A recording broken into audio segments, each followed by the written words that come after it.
तो guys video का एक पार्ट 1 भी है जो कि आपको देखना चाहिए पहले, और उसके बाद आके यहाँ पे पार्ट 2 के मजा लेना चाहिए या फिर सजा। तो गाइस हमने पार्ट 1 में ये कहा था कि सरफेस वेब, डीप वेब और डार्क वेब लेके इंटरनेट कितना बड़ा है और इसमें क्या क्या होता है। तो हम इस वीडियो में डार्क वेब के बारे में स्पेशली फोकस करेंगे और डार्क वेब के बारे में जितना भी ज्यादा हो सके। लेकिन सबसे पहले आपको एक शॉकिंग न्यूज सुनने वाले हैं डार्क वेब के बारे में। Cyber security firm digital shadows ने एक रिसर्च करके अभी ये कहा है कुछ दिनों पहले कि अभी कुछ 15 बिलियन मतलब कि कुछ 15 बिलियन जो यूजर नेम और पासवर्ड है वो सेल पे है डार्क वेब।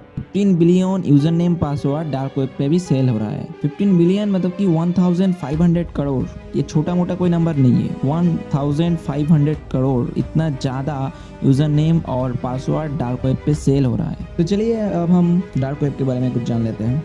तो जैसे कि हमने अपनी पिछली वीडियो में ये कहा था कि डार्क वेब में बहुत सारे इलीगल काम होता है, जैसे कि किसी को अगर हिटमैन को हायर करना है, किसी को हैकर को हायर करना है, किसी को ड्रग्स खरीदना है, ड्रग्स बेचना है, तो ये सारे के सारे जो इलीगल काम है वो डार्क वेब के माध्यम से वो कर सकता है, डार्क वेब में जाके कर सकता है। और ज़्यादा से ज़्यादा जो साइबर क्रिमिनल होता है वो डार्क वेब का इस्तेमाल करता है, मतलब कि डाटा बेचने को और खरीदने के लिए। जैसे कि आप अभी सुने हैं कि डार्क वेब में इतना ज़्यादा जो यूज़र नेम पासवर्ड सेल पे है, तो आप सोच सकते हो और भी क्या क्या हो सकता है यहाँ पे।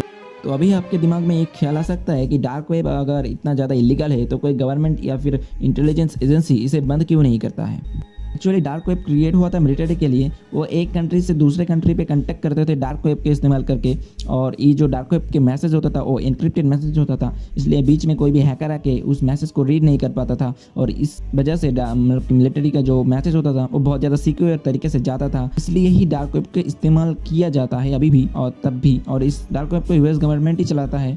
तो जैसे कि आप क्रोम ब्राउज़र या फिर कोई भी ब्राउज़र से डार्क वेब का एक्सेस नहीं कर पाते हो, उसके लिए आपको अलग से एक ब्राउज़र की ज़रूरत पड़ती है जिसका नाम है टॉर द ऑनियन राउटर। इस टॉर ब्राउज़र का जो सबसे खास बात है वो ये है कि ये क्लाइंट को एनोनिमस रखता है।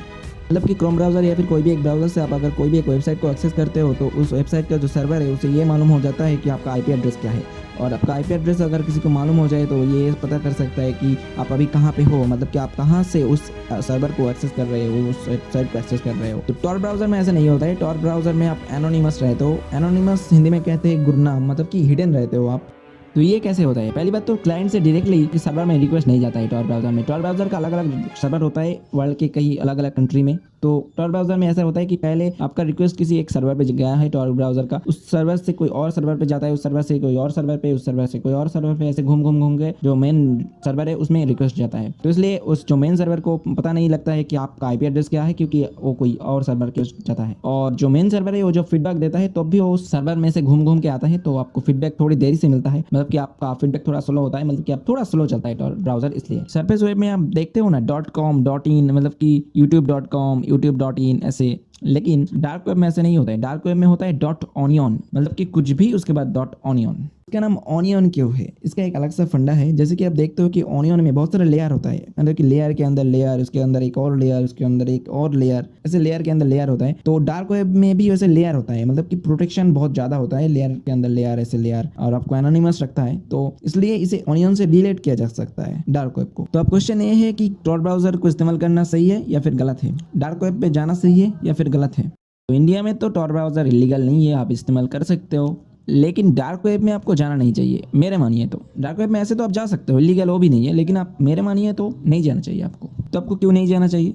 तो पहली बात तो आप सर्च करके कुछ भी सर्च करके कोई भी वेबसाइट पे नहीं पहुंच पाओगे, क्योंकि वहाँ पे आपको वेब एड्रेस मालूम होना चाहिए, उसके बाद ही आप पहुंच पाओगे। तो इसलिए ऐसे तो आप पहुंच नहीं पाओगे कहीं पे भी, और कहीं पे अगर आप गलती से पहुंच भी गए हो तो आपको मालूम नहीं होगा आप कहाँ पे आ गए हो।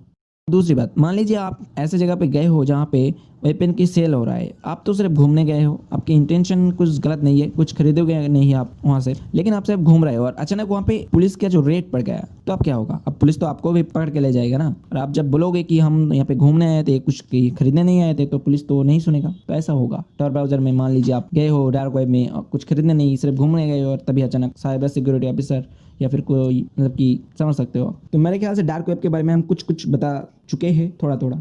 तो आपको और भी कुछ जानना है तो आप कमेंट कर सकते हैं, और वीडियो को लाइक करना है आपको। और अगर आपके सब्सक्राइब बटन रेड है ना तो उसे ग्रे करना आपकी जिम्मेदारी है, मतलब कि जो भी करिए उसे ग्रे कर दीजिए ना।